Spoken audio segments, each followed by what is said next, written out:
ओम नमः सिद्धेभ्यः। ओम नमः सिद्धेभ्यः। यदरिचा भावेन प्रमुदित अनादरे दुर्यः छलादा सिद्ध सर्गी गण गण समर्था भगनिधि लभन्ते तद्भक्त्या शिव सुख समाजं किमुतता महावीर स्वामी। महावीर स्वामी नयन बधिगामी भक्तों में। महावीर स्वामी नयन बधिगामी भक्तों में। दुर्वाहा वंदना नेता ज्ञान दर्शन रहेगा चारित्र गंभीरा मोक्ष मार्ग देगा। पंचप्रमेय भगवान की एक दिनाथ भगवान की अंतिम शासनपति भगवान महावीर स्वामी की आचार्य श्री कुंज कुंज भगवंत की आचार्य श्री उमा स्वामी भगवंत की आचार्य श्री विमल सागर जी महाराज की आचार्य गुरुदेव सरस्वती सागर जी महाराज की तीन कामनाओं करोड़ मणि राजों की द्वादशांजलि माता की। बोले वात्सल्य मूर्ति दिव्य तपस्वी आध्यात्म की राज सुंदर आचार्य 108 सुंदर सागर जी गुरुदेव की गुरुदेव की गुरुदेव की। मोक्ष मार्ग से नेतारं भेतारं गरमोगतां जातारं वितत्वानां वन्दे तद्गुणलब्धे। भव्य आत्माओं, भगवान महावीर जिनका निर्माण महोत्सव देवों ने बड़ी धूमधाम से संपन्न किया था। और ये भी निश्चित है तीर्थंकरों के 5 कल्याणक होते हैं और उन 5 ही कल्याणकों को करने का सौभाग्य किसको प्राप्त होता है? सौभाग्य को भगवान महावीर का ही नहीं, जो जो तीर्थंकर प्रकृति का बंधे कर आते हैं ऐसे तीर्थंकरों का 5 कल्याणक करने का सौभाग्य मात्र 100 धर्म इंद्र को प्राप्त होता है। अर्थात 4 गतियों में से नरक गति का जीव तो कोई भी पुण्य काम नहीं कर सकता है। अब आप ये विचार कर लो, यदि आप नरक में होते तो शायद कोई भी शुभ भावना नहीं बना पाते। यदि नरकों में होते तो क्या करते? मार काट हर समय अशुभ परिणाम, अशुभ विक्रिया, अशुभ चिंतन और अशुभ मिट्टी खाते रहते। किंतु फिर भी आचार्य कह रहे हैं, फिर भी जिन शासन कितना बड़ा उपकार कर रहा है हम लोगों पर, कह रहा भाई जानते हैं कि नाकी क्या करेगा? तिल तिल करे देहे के खंड असुर भिड़ावे दुष्ट वचन सिंधु नीर ते प्यास न जाए तो पण एक न बूंद। 3 लोक का नाज जो खाए मिटे न भूत कना न रहे। नरकों के अंदर कितनी उम्र होती है? नरकों में आयु कितनी होती है? सुन जी, नरकों में कितनी आयु होती है? अनंत। पढ़ोगे लिखोगे बनोगे खराब, खेलोगे कूदोगे बनोगे नामा। पूरे 3.5 महीने से सुन रहे हो। नरकों में आयु होती है सागरों की। कितने की होती है? सागरों की। एक सागर से लेते 33 सागर तक की आयु नरकों में पाई जाती है। अर्थात यदि कोई नारकी बन गया, मान लो आप नारकी बन गए, राजमल जी नारकी बनना है ना? नारकी बनना है। जो लोग यहाँ जोड़ जोड़ के रख जाते हैं उन्हें नारकी ही बनना पड़ेगा। ये निश्चित तत्वांश सूत्र कह रहा है ना। तत्वांश सूत्र का 6वां अध्याय कह रहा है बहुतारम बहुत परिग्रह नरक आयु के बंध का कारण है। भव्वारम परिग्रह के नारकी यस्सा। बहुत अधिक आरम बहुत अधिक परिग्रह किसका कारण है? नरक आयु का कारण है। और आप लोगों ने क्या किया है? आप लोगों ने क्या किया? जोड़ जोड़ कर किसके जुड़ा? प्रेरणा की किसके लिए जोड़ा? अपने लिए जोड़ा। किसके लिए जोड़ा? बच्चों के लिए जोड़ा। तो क्या काम कर रहे हो? जोड़ जोड़ कर उसकी सुरक्षा कर रहे हो, और पाप कौन भोग रहा था? खाएंगे सारा परिवार, और पाप किसको मिलेगा? किसको? स्वयं को मिलेगा ना। तो फिर क्या करना पड़ेगा? आपने जीवन भर जोड़ जोड़ के तिजोरी भर दी। किसके लिए? पंकज जी, किसके लिए? खाली कहाँ है? खाली तो ही नहीं। सागवाड़ा का कोई भी व्यक्ति खाली तो नहीं हो सकता है। जोड़ जोड़ के रख ली, और रखने के बाद क्या हो गया? रखने के बाद आचार्य पूज्य पाद स्वामी स्टोव देश में कहते हैं, आचार्य पूज्य पाद स्वामी स्टोव देश में कह रहे भैया सबसे पहले तो धन कमाना। उसका जी धन कमाना। चलो आपके पास दो मार्ग हैं, आपको यह बताना कौन सा मार्ग कठिन है। राजू ये बताएं, एक काम है धन कमाना और एक काम है महाराज बनना। दोनों में से कठिन काम कौन सा? महाराज बनना कठिन काम फाइनल। वकील साहब, एक तरफ है चौका लगाना, आहार देना, और एक तरफ है हार लेना। कठिन काम कौन सा है? हार बनाना या हार देना? वो कह रहे हार करना तो, हार देना तो कठिन नहीं है, किंतु हार कराना कठिन नहीं, किंतु हार लेना बहुत कठिन है। सही है ना पवन जी?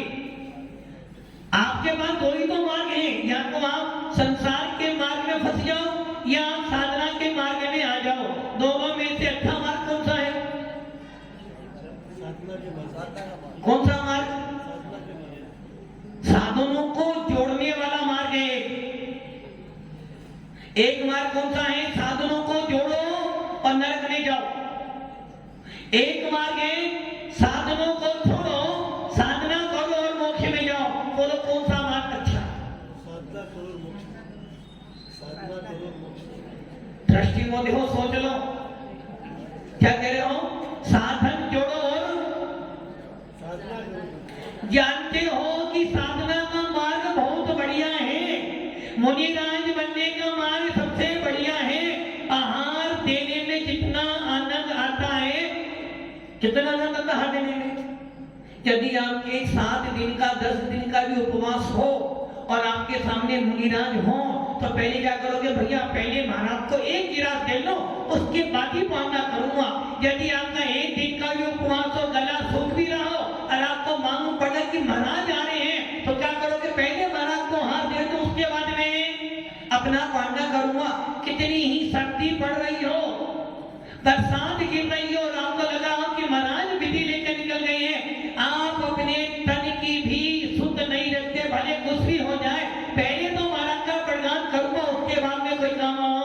और जब महाराज चौके में आते हैं, सवेरे से लगकर 6 घंटे लगाते हो, सवेरे से लगते बनाते रहते हो कब तक? जब तक महाराज ना आए। जब तक महाराज नाने बनाते हैं तो भले महाराज 8 बजे आ जाए, 10 बजे आ जाती, महाराज 3 बजे भी उठे ना, तो आप बनाते ही रहोगे। क्योंकि आपके भाव क्या है?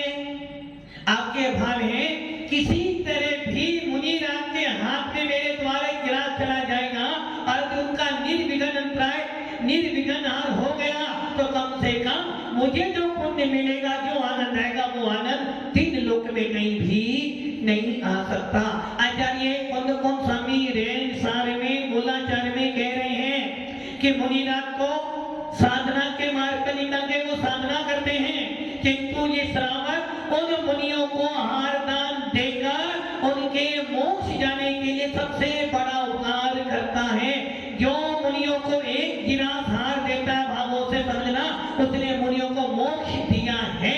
क्योंकि मोक्ष की साधना, कर्मों की निद्रा बिना शरीर के नहीं हो सकती, और शरीर ऐसा है कि बिना एक टाइम भोजन तो उसको चाहिए, बिना भोजन के मुनिचर्या पालन नहीं हो सकती।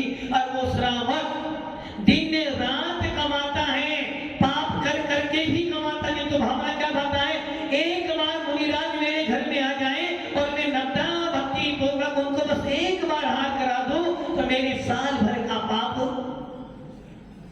तो हार देने में आनंद है ना, हार देने में आनंद है। राजू भैया, देने में आनंद है, लेने में आनंद है? देने में। बिज्जू भैया, देने में आनंद है, लेने में आनंद है? नहीं तो तुम्हें कौन सा आनंद आ रहा है? लेने में आनंद नहीं आ रहा है। और महाराज से पूछ लो, महाराज तुम्हें हार देना, तो कहेंगे भैया हार बहुत दिया, किंतु जितना आनंद हार दान में आता था देने में, उससे कहीं गुना आनंद किसमें आता है? हार लेने में, जो कि कर पात्र में हार करने का अधिकारी मात्र निर्गंथ मुनिराज ही होते हैं। भव्य आत्माओं, आचार्य कुंद गोस्वामी कहते हैं आहार देना और हार लेना दोनों ही आश्रम का कारण है। क्योंकि तुम हार बनाओगे तो सत्य की जीवों की विराधना करोगे, मुनिराज हार करेंगे तो प्रमाद आएगा। किंतु मुनिराज पंचम काल के हो या चतुर्थ काल के हो, एक टाइम तो हार उनको करना पड़ता है। किस लिए? आत्मा से परमात्मा बनना है, कर्मों के यदि निद्रा करनी है तो एक टाइम तो हार करना ही पड़ेगा। और उस एक बार के हार को कर कर मुनिराज 28 मूल गुणों का पालन करते हैं, अपने 28 कृत्य कर्मों का पालन करते हैं और कर्मों की निद्रा करते करते करते एक दिन मोक्ष को प्राप्त हो। कौन से दो बात से? एक साधना का मार्ग और एक साधनों को जमा करने का मार्ग। आनंद का मार्ग कौन सा है? आनंद का मार्ग कौन सा है? साधनों जोड़ने का, साधना का डाउट हो रहा है। पहला मार्ग का साधन जमा करे, ध्यान रखना ये निश्चित है। श्रावक के लिए साधन अच्छे हैं, साधन चाहिए, बिना साधनों से श्रावक की कोई कीमत। यदि श्रावक के पास 2 कौड़ी नहीं तो श्रावक, पंकज जी, यदि श्रावक के पास 2 कौड़ी नहीं तो श्रावक 2 कौड़ी का नहीं, और साधु के पास 2 कौड़ी हो तो साधु कोई। ये ध्यान रखना, श्रावक के लिए धन बहुत जरूरी है, किंतु सब कुछ धन से मिलने वाला। तो आचार्य पूज्य बाबा स्वामी कह रहे हैं धन कमाना बहुत कठिन काम, और कमाने के बाद उसको सुरक्षित रखना और अति कठिन काम। पहले कमाना कठिन, फिर सुरक्षित रखना कठिन, और रखने के बाद में खर्च करना और ज्यादा कठिन है। तो ऐसे धन को कमाने में भी आकुलता, रखने में भी आकुलता, खाने में भी आकुलता हो रही है। ज्यादा खाओगे तो लोग कहेंगे देखो कितना खांसी लेकर आया, नहीं खाओगे तो भी लोग बोलोगे। दान पुण्य करना है तो धन चाहिए, किंतु भव्य आत्माओं, धन कमाना भी पाप का कारण है और धन की रक्षा करना भी पाप का कारण है। और मुनिराज बन जाने पर कोई टेंशन नहीं है आपको। यदि वास्तव में मुनि मुद्रा का आनंद लेना चाहता है वो जीव, तो उसको सम्यक दर्शन पूर्वक, सम्यक ज्ञान पूर्वक यदि वो चर्या पालन करता है तो मुनि मुद्रा को कोई दुख नहीं आ सकता है। मात्र इतना ही करना है कि उसे अपने सम्यक दर्शन को, अपने भावलिंग को सुरक्षित रखना है। और भावलिंग का मतलब है अनंत अनुबंधी क्रोध मान माया लोभ, अप्रत्याखान क्रोध मान माया लोभ, प्रत्याखान क्रोध मान माया लोभ। 3 चौकड़ी कसाय का अभाव करना है और कुछ भी नहीं करना है। मुनि महाराज को क्या करना? मात्र अपने सम्यक दर्शन को मजबूत रखना है, अपने भेद विज्ञान को मजबूत रखना है और कुछ भी काम नहीं करना है। यदि मुनिराज अनंतानुबंधी प्रत्याखान, प्रत्याखान 3 कसाय, कितनी कसाय? अनंतानुबंधी 6 महीने से ऊपर, अप्रत्याखान 15 दिन से ऊपर, प्रत्याखान कसाय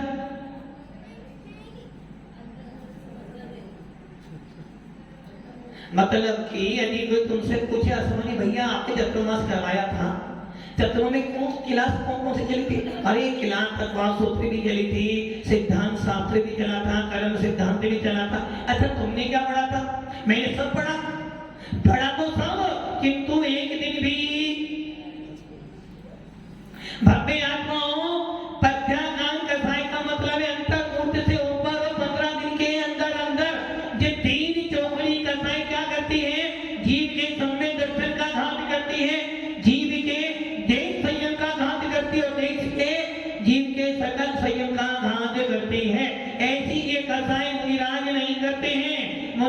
कभी किसी का मन से वचन से काय से बुरा ना करते हैं, ना करवाते हो, ना कभी सोचते हैं। और कभी भाव बन भी जाए तो तुरंत खम्मा मी सब जीवाना। भव्य आत्माओं, साधना का मार्ग और साधनों का मार्ग, साधनों का मार्ग आकुलता का मार्ग है, साधनों का मार्ग कसायों का मार्ग है, और साधनों का मार्ग संसार में फंसाने का मार्ग है। साधना का मार्ग कर्मों से छूटने का मार्ग है, साधना का मार्ग कर्मों की निजरा का मार्ग है, और साधना का मार्ग आत्मा से भगवान बनने का मार्ग है। इसलिए आचार्य कुंद गोस्वामी भगवत कह रहे हैं कि जो मुनि बनना चाहता है उसे बस एक ही काम करना है। कसायों को क्या करना? दबाना है या छोड़ना है? कसाएं तो सारी ही छोड़नी है, किंतु आचार्य भगवान महावीर कह गए हैं कि पंचम काल हो या चतुर्थ काल हो, 10वें गुणस्थान पर कसाएं बैठी हैं, तो क्या करना? कसाई तो रहेंगी, क्या करना फिर? कम से कम कसाई ऐसी कर लो। कैसी कसाई? एक कसाई तो है पर्वत पर रेखा के समान, इंसान टूट जाए किंतु कसाई, कहते हैं वो व्यक्ति बहुत कठोर और कभी पिघलता ही नहीं। इसका मतलब कसाई कैसी है आपकी? पर्वत पर रेखा के समान, पर्वत टूट जाए किंतु रेखा छूटनी नहीं चाहिए। मेरा जो होगा सो देखा जाएगा, सामने वाले को तो पवन जी, सामने वाले को तो क्या पवन जी क्या क्या होता करता है? देख लूंगा नहीं, देख लूंगा नहीं, देख लूंगा नहीं, छोड़ूंगा नहीं, देख लूंगा तो कसाई मत है। इतने मुझे बोला था छोड़ूंगा नहीं, भले मेरा विनाश हो जाए किंतु मैं इसे छोड़ने वाला। अब आप ये सोच लो कितनी कथाएं तुमने बढ़ा ली। एक उदाहरण आता है, एक पहलवान जी ऊपर व्यायाम कर रहे थे और नीचे से कौन निकले? नीचे से कौन निकले? अश्विनी जी। नीचे से बैठे निकला, ऊपर से कीचड़ नीचे गिरी और वो पहलवान के ऊपर से जो चीज गिरी थी वो नीचे वाले व्यक्ति के बराबर से निकल गई। वो देखता अच्छा इतनी ईट मारी है, अभी जाता हूँ। ऊपर गया, जब उसने ऊपर उसे देखा तो क्या हुआ? नीचे भाव क्या थे? छोड़ूंगा नहीं। और जैसे ऊपर पहुंचा देखा भाई तो है ये आपकी ईंट नीचे गिर गई थी मैं देने के लिए। हम लोग भी यही काम करते हैं, अपने से बलवान मिलता है तो डरते रहते हैं, अपने से कमजोर मिलता है तो उसको डराकर रहते हैं। यदि आपके बीच में कोई पहलवान व्यक्ति आ जाए, पहलवान मतलब शरीर से नहीं, किससे? किससे पहलवान? शरीर से पहलवान नहीं है। किससे पहलवान है? बाप बड़ा ना भैया सबसे बड़ा, पैसों से बलवान है, सब उसकी समाज में ख्याति उजागर है। तो आप क्या करोगे? डर के रहोगे, किंतु मन में आज तेरा दिन है, कल मेरा दिन भी देख लूंगा, छोड़ूंगा नहीं। तो समझ लेना यदि अपनी कथाएं पर्वत की रेखा के समान है तो हमारा सम्य दर्शन धूलबिल हमारा गुणस्थान मिथ्या पहला गुणस्थान। और यदि हमारी कथाएं 6 महीने के अंदर अंदर तोड़ देते हैं, आपको ध्यान हो भगवान राम, कौन? भगवान राम। पवन जी भगवान राम को मानते हो? पवन जी भगवान राम को मानते हो? मानते तो नहीं, लोग व्यवहार से मानते हो। चलो हाँ, उषा जी आप भगवान राम को मानते हो? मिथ्यात्व में पवन जी राम को मानते? अरे भाई हम किसी राम को नहीं मानते, भगवान लोग व्यवहार में मानना। अरे भैया गलती कर रहे हो, भगवान राम जैनियों के भगवान हैं, अन्य मतों को ले ली है। भगवान राम जो महामुनि राम, जिस राजा राम ने अयोध्या में शासन किया था, जिस राजा राम की सीता थी या जिस राजा राम का भाई लक्ष्मण था, ऐसे राम को जैन शासन नहीं पूजता। राजा मानकर मानता है, राजा है अपने घर के, जिस राम ने रावण को मारा, किसने मारा? राम ने मारा। यही तो मिथ्या, यही मिथ्या। राजा राम ने किसको मारा? हाँ विजय भैया, राजा राम ने किसको मारा? रावण को मारा ना। किसको मारा? विजय भैया। लक्ष्मण रावण को किसने मारा? राम ने मारा। तुम्हें क्या बताएं? अरे भाई लक्ष्मण, रावण को था नारायण, लक्ष्मण को था पति नारायण। नारायण को पति नारायण ही मारता है। रावण नारायण था, लक्ष्मण अर्धचक्री था। और जब रावण ने चक्र चलाया किसको मारने के लिए? रावण ने लक्ष्मण को मारने के लिए सबसे पहले अमोघ शक्ति छोड़ी थी, याद है? क्या छोड़ा था? अमोघ शक्ति छोड़ी थी। और उस अमोघ शक्ति को लगते ही लक्ष्मण भी मूर्छित हो गए थे। हिंदू परंपरा के अनुसार हनुमान की जड़ी बूटी लेकर आए थे, किंतु जैन शासन के अनुसार, वीतराग शासन के अनुसार अनंत सना जितने पूर्व भव्य जीवों को आवेदन दिया था उसको अगली पर्याय स्त्री पर्याय तो मिली, किंतु ऐसी पर्याय मिली यदि कोई उसके जल, जिस जल से उसने स्नान किया है, यदि वो जल किसी मूर्छित व्यक्ति डांगों के प्रति जीवित हो जाएगा। और जब लक्ष्मण को अमोघ शक्ति लगी तो उस विशल्या को बुलाया गया और उसके स्नान के जल को जब लक्ष्मण पर डाला गया तो लक्ष्मण ठीक हो गया और उसके साथ विवाह कर दिया। तो जब रावण ने अमोघ शक्ति चलाई तो लक्ष्मण बचा। और जब अंत में रावण ने बहुरूपिणी विद्या सिद्ध कर ली, वो भी फेल हो गई, तो उसने चक्र चलाया लक्ष्मण को मारने के लिए, किंतु चक्र लक्ष्मण की 3 परिक्रमा कर उसके हाथ में रुक गया। और लक्ष्मण ने उसी चक्र को रावण पे छोड़ा और रावण मर गया। तो ये क्या हो गया? भगवान राम, हम राजा राम को नहीं मानते, वो राजा राम थे, हमारे लिए जय जिनेंद्र करने के योग्य थे।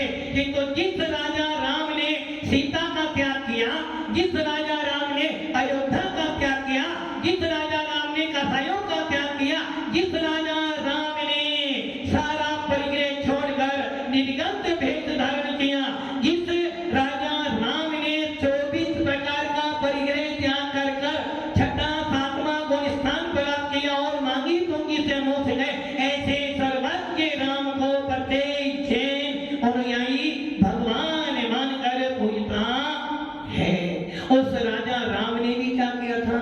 जब लक्ष्मण मूर्छित हुआ था 6 महीने तक, अर्थात लक्ष्मण के जब प्राण निकले तो राजा राम 6 महीने तक लक्ष्मण के सबको लेकर घूमते रहे, घूमते रहे, घूमते रहे।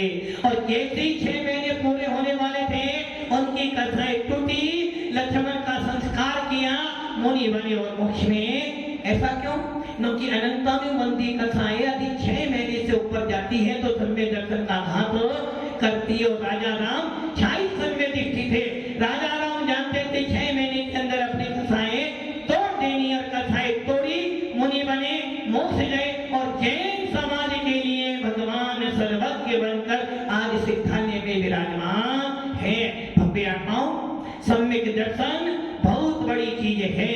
साधना का मार्ग बहुत बड़ा मार्ग है और साधना के मार्ग में आकुलता नहीं है, साधना के मार्ग में विकल्प नहीं है, साधना के मार्ग में आत्मा से भगवान बनने का मार्ग है। और जो साधनों के मार्ग पर जाएगा आकुलता ही आकुलता करेगा। इसलिए जैन शासन, वीतराग शासन साधनों से निकलकर साधना का मार्ग है, राग से निकलकर वीतरागता का मार्ग है और संसार से निकलकर मोक्ष में जाने का मार्ग है। हम सब भी मोक्ष को प्राप्त करें, सम्य दर्शन मौजूद करें और जिन शासन की पताका को फहराएं। ओम नमः